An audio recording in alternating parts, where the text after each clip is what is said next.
Today we're going to rank the Big Brother winners. And Big Brother just got back into the show, and I need to do a redo of my winner ranking because back then I did it back around 2020, I think, in the COVID pandemic year. I have it privatized on one of my older YouTube channels, and looking back at that list, I think it's just more of who I personally like than where I actually rank them as a winner.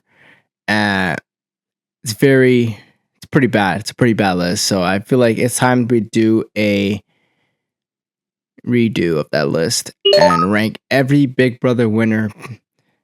And unlike what we did last week, where I just ranked them just on their individual tiers, we're gonna rank them from first to last because man, there's just a lot of winners. And I like studying Big Brother. I like analyzing it. I think I try to analyze it as much as I do with, compared to sports analyzing. I analyze reality TV shows. Just wait till we get to Survivor. That's gonna be a crazy list. I can't wait to do Survivor. That might be at least like 2 hours long just doing a Survivor winners ranking. But let's get going on this list. Now, clarification, this is not ranking them as a player. Because if we're ranking them as a player, this will be a much different list because, certain other players I think is the greatest player of all time. They're not the top one guy on this list at all because we're just factoring their game of how they played on that individual season compared to how they would do and like multiple runs. If we're doing a simulation of how they are as a player, then it'll be different from how they are in their winning game. So you can be one of the best winners of all time, but you can be a really terrible player. But you get it, and let's get going on this list. So we're not gonna rank Big Brother's ones Eddie, and we're not gonna rank BBOTT's Morgan because again, they're two drastically different shows compared to the mainline show from BB's 2 to present day. Because again, a lot of twists are factoring it. There's very limited social strategy aspects of their prospective seasons compared to the old season. So that's why we're going to leave them out. And it'll be very tough to rank them on a list with other players that have played the normal format. So let's just get on to it. Before we do that, I'm just going to make sure I have this situated like well. There we go. All right, let's do this. Now, do I want to go in order? Yeah, let's go in order. Let's go with BB2, Dr. Will. And this one is a very controversial one already because he is one of the best players of all time. For me, I have him number 2. Number 2 or 3. I go back and forth between him and another player, but he is top 3 for me. But the thing about Will's game is that it's a very old school like game, and there's no veto in that season to where we wouldn't really know how he would do if there's a veto on the season. There's multiple times you can go home on that season if there's a veto. But at the same time, it's like saying that this player is different in a different era of sports compared to the modern day. That like, you can't really compare because they're two different eras. So if we're factoring Will as a player, as a winner in his era, he still sucks. He still sucks as a winner. So, which sucks, but because I really like Will, but again, there's so many times he could have gone home if there was a veto. Unlike these other players that are in his certain era, mind you, those seasons do have a veto in it. But Will, the thing about Will is that he pissed off the house those first 2 weeks when he made the Chilltown Alliance. And after Boogie left, he had to play this super under the radar game. And he was super benefited to where there was no veto. So the players that are nominated in the beginning of the week, that person that's the target is guaranteed to go home unless they change up how they're going to play throughout the week. But I highly doubt that because that's Big Brother 2 of freaking 2001 season or wherever when that season was filmed. I don't even know. But Will, I really do like. But the thing about it is that he was very benefited of having no veto on that season. That's why we won the season. But again, he was going to beat Nicole. He got his ideal final 2. He made the moves that I think were right at the time, and he played a very good floater game as a whole. So it's tough to rank him, but I consider him to be a C or B tier winner. I don't think he's middle tier. I think I have a C tier winner. It's so close, but again, it's so tough to rank because again, there's nobody else on the list. But for me, it's like the whole thing about the no veto on the season, he was just benefited by it because like look at the Ken week or the Bunky week or even the Hardy week or even the Shannon week to where yeah, Shannon blew up her game for her, but like look at the Boogie week. If Boogie won the veto and Will went up on the block, Will goes home over Krista. You take into those considerations, or if Shannon won the veto, but Shannon still fucking blew up her game, Will goes home in those scenarios. But again, that's good for him because he played well that like where the target's not on him and that's on the other player because they keep blowing up their fucking game. But again, if they won the veto, he's going to go home because he'll have very limited amount of days to put the target on them over him. As a player, again, he is one of the best players of all time. Like, look at his BB7 run. That just proved to me he's a top 3 player of all time. But for this season, I don't think I even have him as a top 10 player. I really don't think so. And it's, again, era-like, it's tough to rank them from certain eras. So, Will is C tier for me. Or to Lisa from BB3. Lisa is tough because people just say Lisa's this super underrated player that, you know, she deserved to win her season and that and stuff like that. But that's just not the case at all because like there are so many times socially where I'm just super questionable with how she's playing. Strategically, I'm super questionable how she plays to where I come to the conclusion in the modern days that I think Lisa's a bit overrated a bit because of this perceived idea that she's a super all around underrated player where she's good physically. She is okay socially. I think she's decent socially to where, you know, parts of the house liked her. And the reason why she beat Danielle Reyes is because the footage thing that they looked back for. But if the jury didn't go back and went home to watch the show, could have been a little bit different. But again, the house still did not really like Danielle Reyes. But that's just her being benefited by that. It's kind of like how Sandra beat Russell in Survivor, Heroes vs. Villains. I kind of get that feeling of it. But, or like how Natalie beat Russell in Samoa, something like that. But again, I don't know. I think I have Lisa probably in the same tier as Will. I think I have Will higher because Will is a better strategic player. But again, physically, I mean, Will sucks at comps. All right. People say he throws a comp or something like that. But Will just generally sucks at comps in BB2 because he has times where he's saying, oh, I really wanted to win this competition, but he did not win because he kind of sucks at comps. But Lisa, I think that's a good spot. I could be wrong with those two. I gotta get quick on this, but shit, it's gonna be a long list. June from BB4. June is one of the best players of all time. I really like June as a player, but the house did not like her. The problem about her that I think she only beats Allison. But other than that, she's a pretty good player. And a pretty decent winner as well. I think for her game in BB4 as a floating game, this is by far the best game of this era. Is it? I don't know. I really don't know. But I have her bordering A tier. I do have her at A tier right now, but I could be switching that very soon. Because the thing about this is that I have these two coming up, and those players played better games, specifically a one certain player that we'll get to very soon. But the thing about it is that I just think June is a better player to where do I want to balance it out and just say, let's make the swap and say it equals out to where I pick who the better player is going to be the higher person on this list. It's kind of what I did with Will and Lisa, where this kind of equals out. I think Will's just a better player, genuinely than Lisa, but it's close between those two. But Drew, the thing about Drew is that he's very good physically. He's really good physically.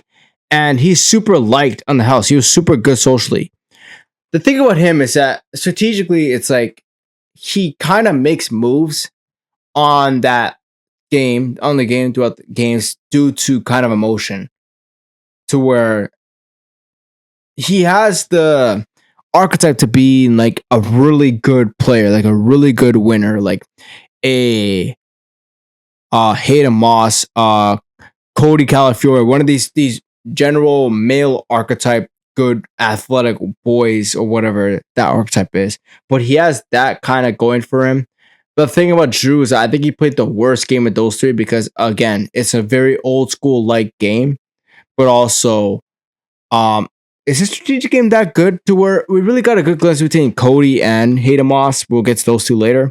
But Drew is tough to rank, but I think he is same spot as June. I could switch these two.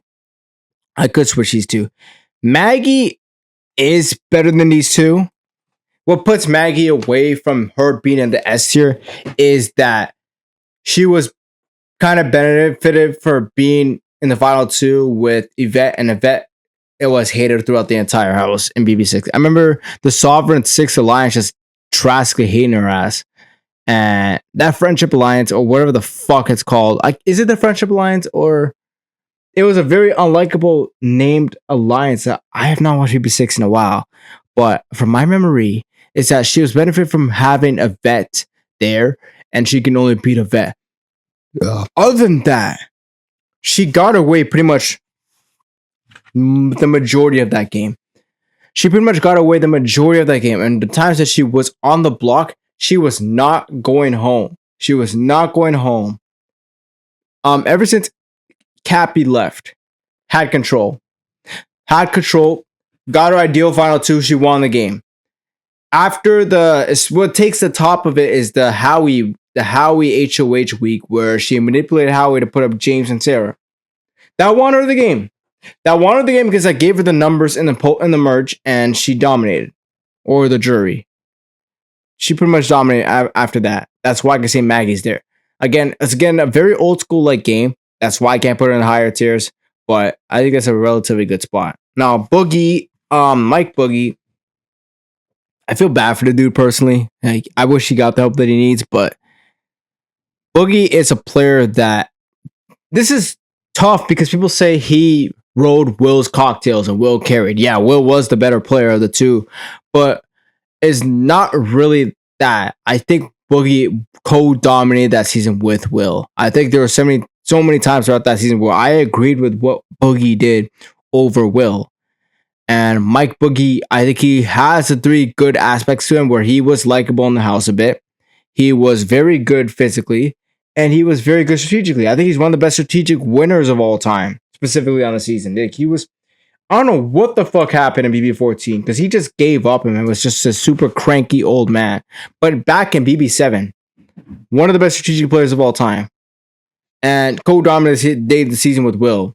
The Howie boot week, again, I give all credit to Boogie with that. Move, because Will wanted to put himself on the block. Boogie said, corrected that shit, and said, put Howie on the block. Give all credit to that. To where the thing about Boogie is that he doesn't beat Will. And that was his ideal final two. And yeah, it's good on a personal note. But if we're just factoring them as winners, I can't say that. Maybe as a player, I'll put him higher for that. But as a winner, he still wants to get to the final two as Will. So that's a knock for him. The second thing is that the final four week, where like he was gonna go home if he didn't win that HOH. He was gonna go home. Because there's no way Chanel votes out Will over Boogie. You take those into consideration. It's like, that is tough. That's super tough. And the fact of him, did he really dominate it by himself, to where I could say these guys, they dominated by himself, but Boogie did not. So Boogie's very tough. I'm going to put him probably in the B tier. He could be a little bit higher, but I think that's a pretty good spot to put him. Evil Dick sucks. Like, he's one of the worst players to be a winner. Like, should have got home in the final 8. It's literally, if you watch Big Brother 8, the showcase is there to where he only stayed because of fucking America's player. America found this guy super likable at the time, and he had the thing with Danny Donato of, let's build the father and daughter duo back, where they had a terrible relationship going into the season where they were not even talking to each other at all. And America liked that stuff, to where they rewarded him and they wanted to keep him in, and they got rid of Dustin, to where Eric Stein was fucked, where he was definitely going to go home. Now, he wasn't really going to do it because, again, if we're taking out personal stuff, to where he took himself off the block because no, he took Danny Donato off the block over himself when he won the veto because that's her daughter. That's his daughter. So I guess you could say that, but that doesn't really change anything because he was so unlikable in the house. He was benefited by that twist heavily that just screwed you as a player. Like you are one of the worst winners of all time. And personally for me, I don't like Evil Dick. So I'm putting him in D. Now, Adam Jasinski. Adam Jasinski is pretty tough. Pretty tough to rank. Is he underrated as a winner? I don't think. I think he really peaked at the end of his season. Now, yeah, he is underrated as a winner, but he really did peak at the end of the season because the beginning of the season it was pretty rough, and there were times that season where I think that he kind of got lucky a bit. With that out of the way, I gotta breeze through this stuff. We're already 16 minutes in, but I'm gonna put Adam probably in the C tier. I think he is probably a worse winner than Will. I think he's a better winner than Lisa though. I think he is because I think Ash is a better strategic player, and he really has the physical game and the social game is like kind of but I think it's there.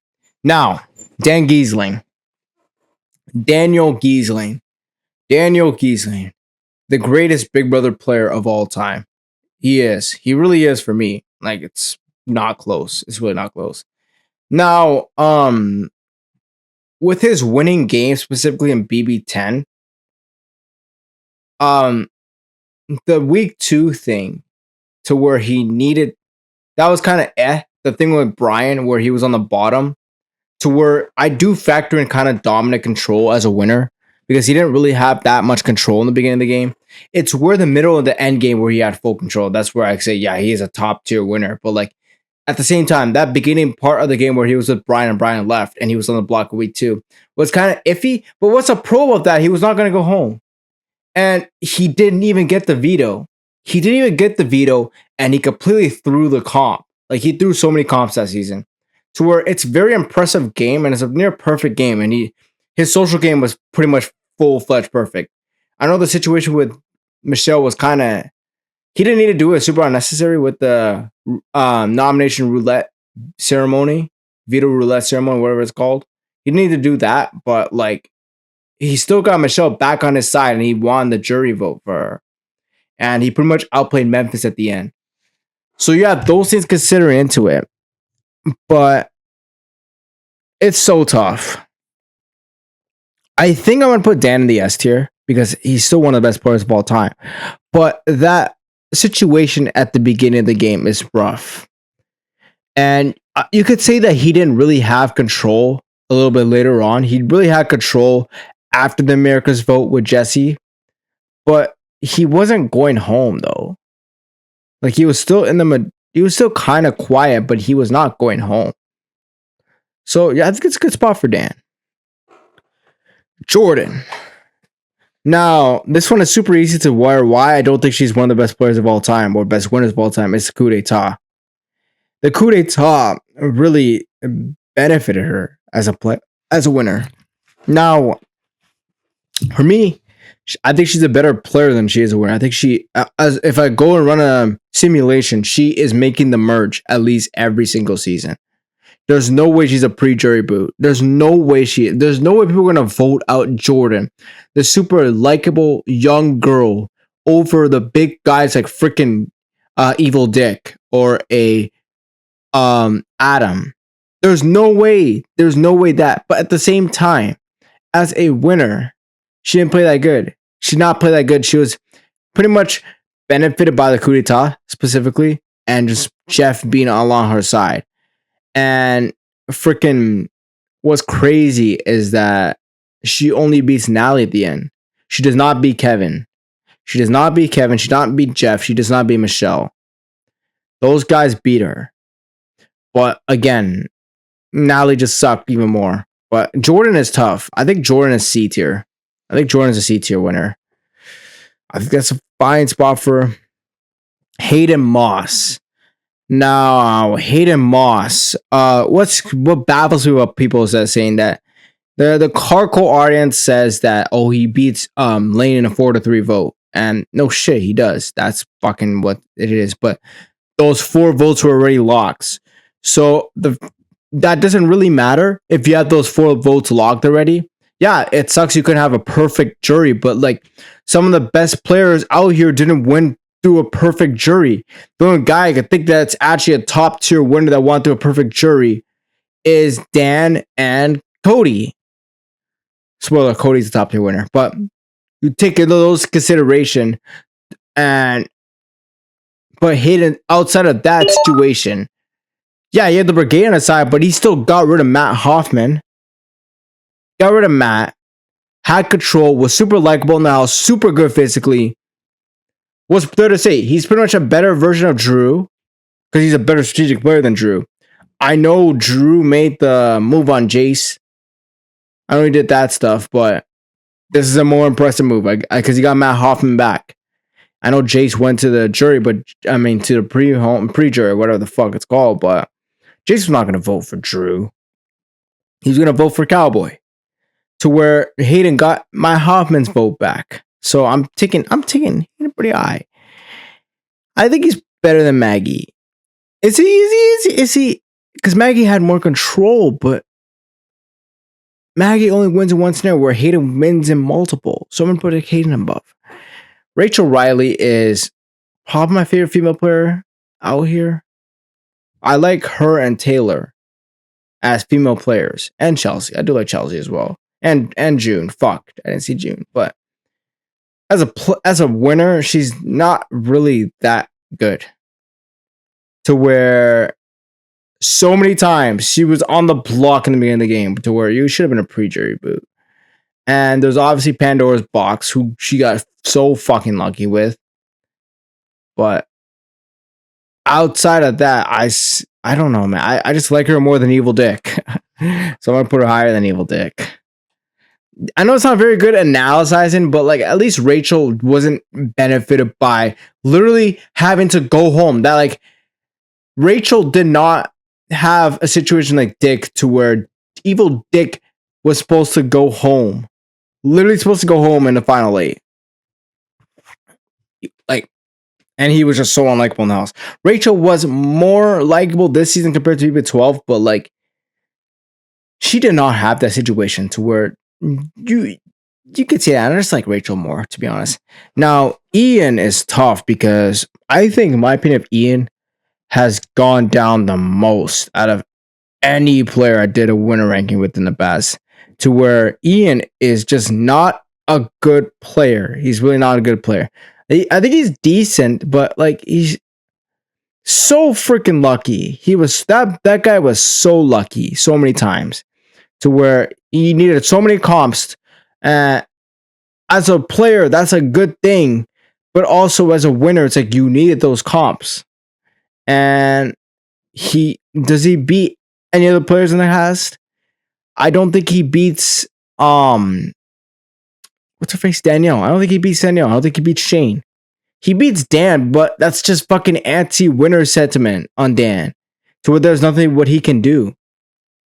Ian honestly is tough. He was super unlikable in the house. The veto thing. The veto thing where they had to get the machine thing. Yeah, he got so lucky from that shit. He ratted out Dan multiple times. Dan fucking got cooked because of this nigga. So I'm gonna go with I gotta put Ian probably in like, I don't know, C tier, I guess. He's bordering D. He's like in the same tier as Jordan for me. I think he's a better player than Jordan still. I think he is. It's close. It's close. Yeah. It's close. Andy Heron. Now, this is the one guy I really wanted to talk to about because for me, I honestly, my opinions of Andy has gone up again. Dead ass. I just recently watched BB15 and like his gameplay style is a pretty much near perfect game. It is a near perfect game to where in no area of the game he was going home. No situation he was going to go home. Had everybody liking him throughout the entire season outside of Judd. But that is just Judd. And never was benefited by twists and had control in every aspect of pretty much every eviction, specifically the Judd eviction. I remember that on the feeds. The Alyssa eviction, remember that on the feed. The Amanda eviction, the Helen eviction, the Nick eviction. You have all that going for him, and him being already likable in the house, and him being very good strategically, him able to win comps, him able to form an alliance, the Exterminators. You have that going on for him. How is he not the best winner here? How is he not the best winner here? To where all these other guys could say have a flaw in their game to say, I can't say he's a better, they're better than Andy. The only player I have better than him all time, and it's a lock, is Dan Giesling. But he has a better winning game than Dan Giesling. Again, if we're ranking him as a player, I it's so close between these two, but I got Dan higher because Dan has the V14 run, and that's one of the craziest runs I've ever seen. Now we get to Derek, and previously I had Derek higher than Dandy, and Derek easily dominated the season. He had a more dominant game than Andy. Like, it's not close. Like, and Derek just completely steamrolled that entire season. After the Devon HOH week, steamrolled that entire season. Or even during that week, he still had control that season because he saved Zach. So you have those into consideration. Steamrolled the entire season. But the problem with Derek, yeah, he was benefited by twists. He was benefited by twists. Fucking took advantage of the battle of the block. He pretty much broke that fucking twist. You have the Team America twist where he already has a pre-made alliance with Frankie and Donnie. You have those things to go for him. And then you have the reboot week to where Frankie was supposed to go in the Final Four. And if that weren't to happen, I think Derek gets fucking screwed. I think he still makes the final two. But again, that doesn't really change for the fact that he had a pre-made alliance in the Battle of the Block.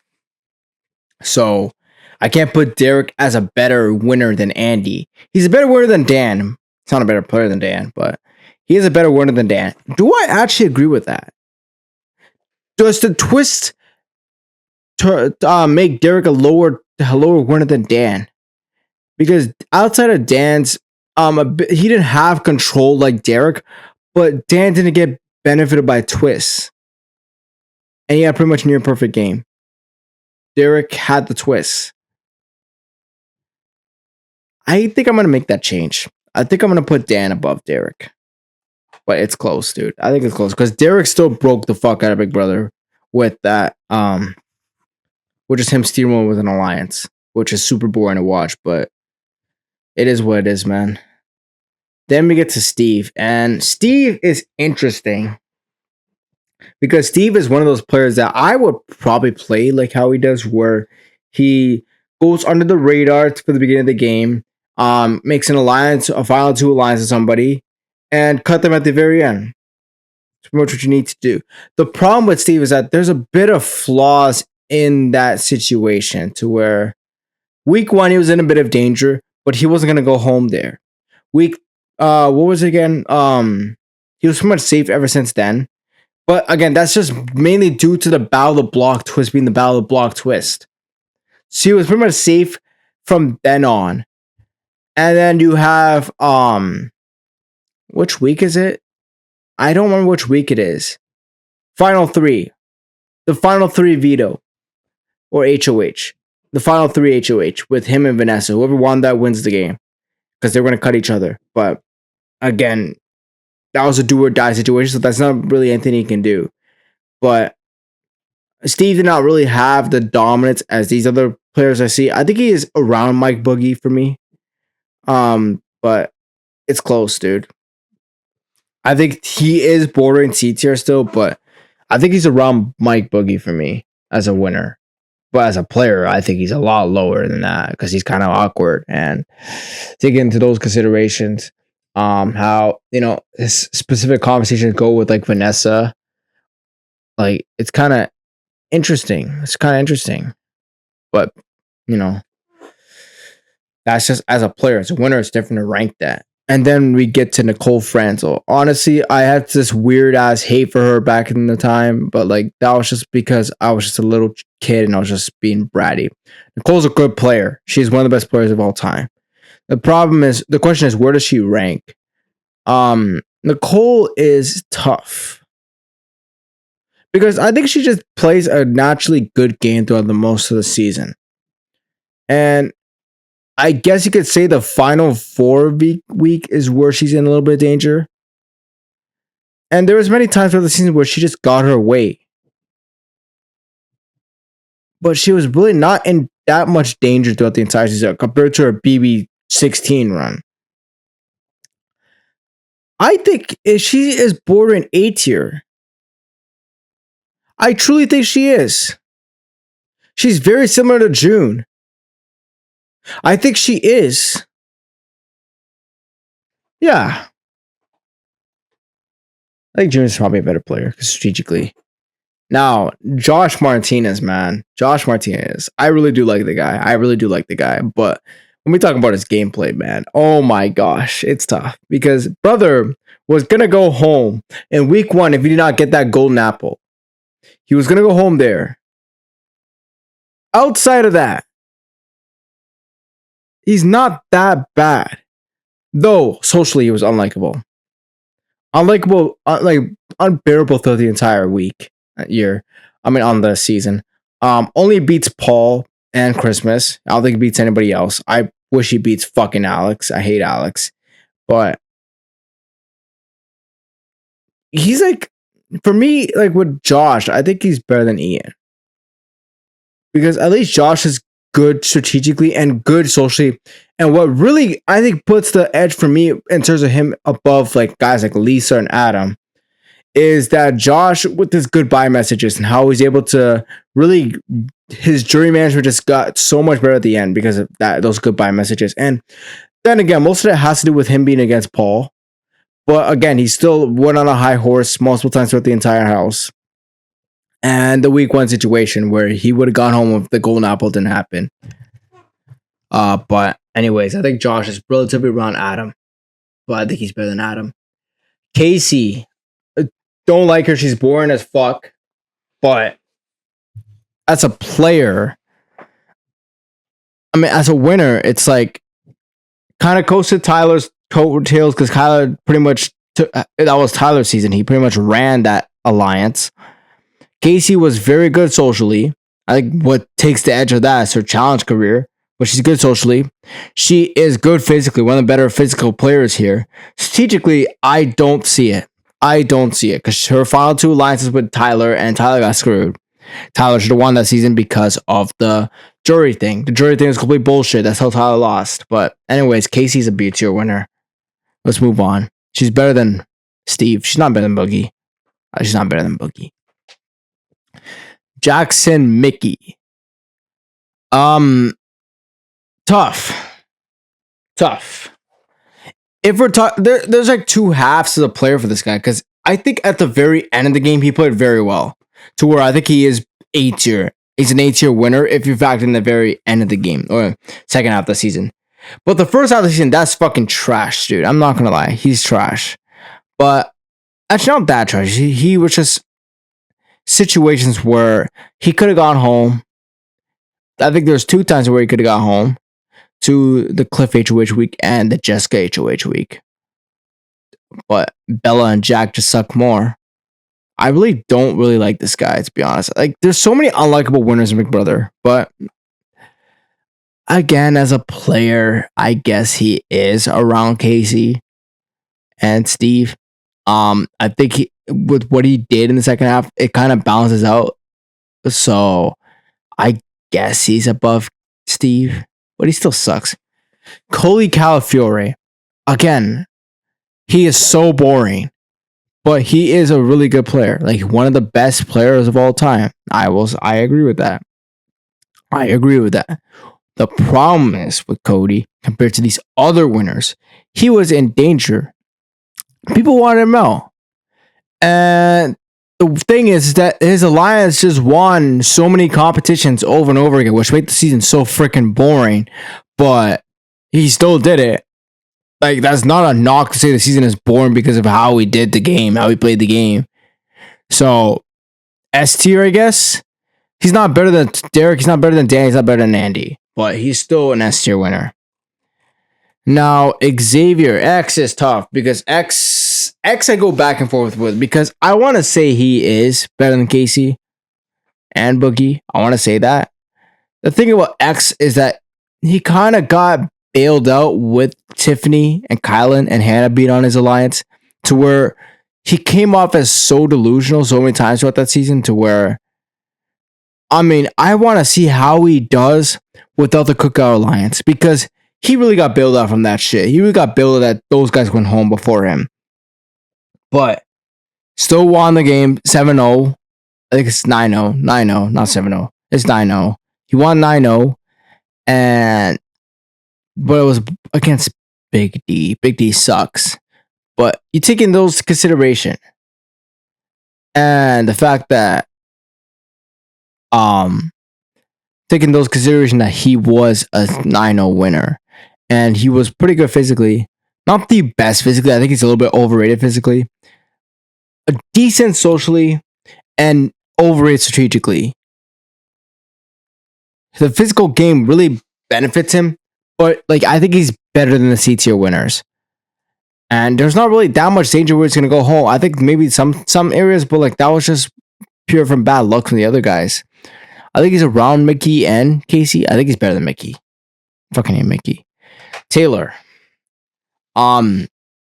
Now, this is ranking her as a winner. I really like Taylor. I think she got heavily screwed that season because there were so many biases and negativity towards her that was super unwarranted. But it's still ranking her as a winner.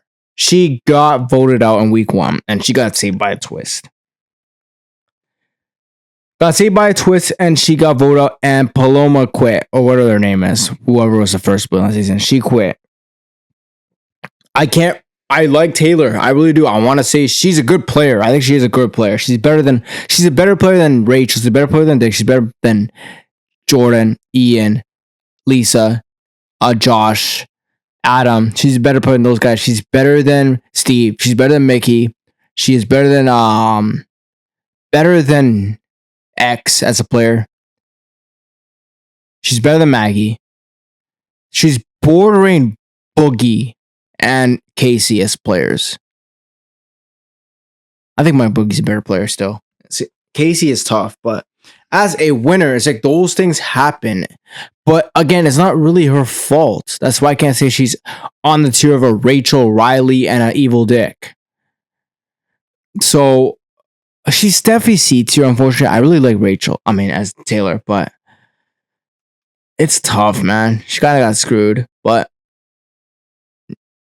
yeah, man, it's tough. I really like Taylor, but this is ranking it as a winner, like not as a player or as who I like. If I like, it'll be a completely different list. Jack, he got voted out. Super easy. Jag sucks, man. He's a terrible player. Like, he's so delusional throughout the entire game, saying he dominated the game because he won competitions where he look at the freaking final 5 people he was going up against. Matt, that was the only competition. He was going up against Sari and freaking what's her face again? Damn, dude. I'm Felicia, Big Brother 25 cast. What's her name? Oh my goodness. Felicia. Do you think that Jag is going to lose to those guys in a competition? A physical competition, because how the structure of Big Brother competitions are in the modern day.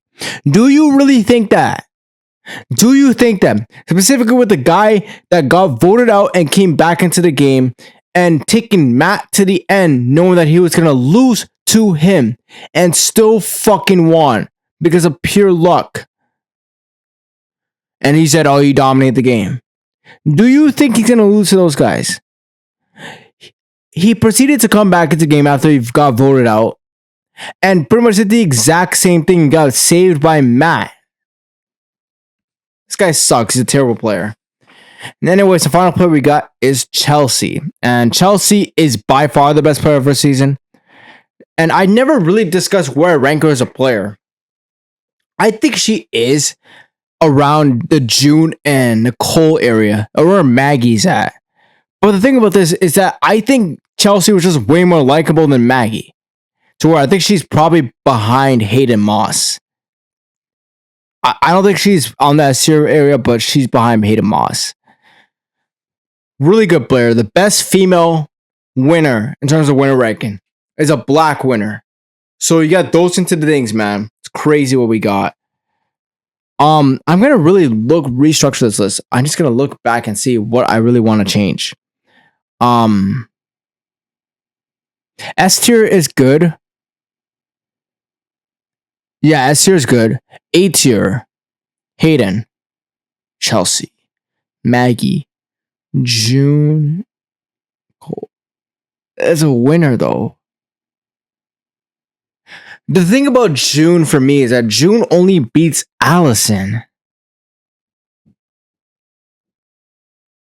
Where Nicole, she beats so many people that outside of maybe Corey. Drew, does he beat Diane? It's close. I'm gonna make the swap. I like June a lot, but fuck me, that's tough. Boogie and Casey. Boogie's better, but is Boogie A tier? He is, because the thing about Boogie is that he had the dominance still. Like, he still had control as a winner, and he was not really that much in danger. Also, like, these guys, you could say they had certain aspects of their game where they were in danger. Now the B tier guys, kind of agree with. Do I want to put Dr. Will in that area? No, I can't. I like Will, but no. Josh, it's a good spot. Adam, that's a good spot. Lisa.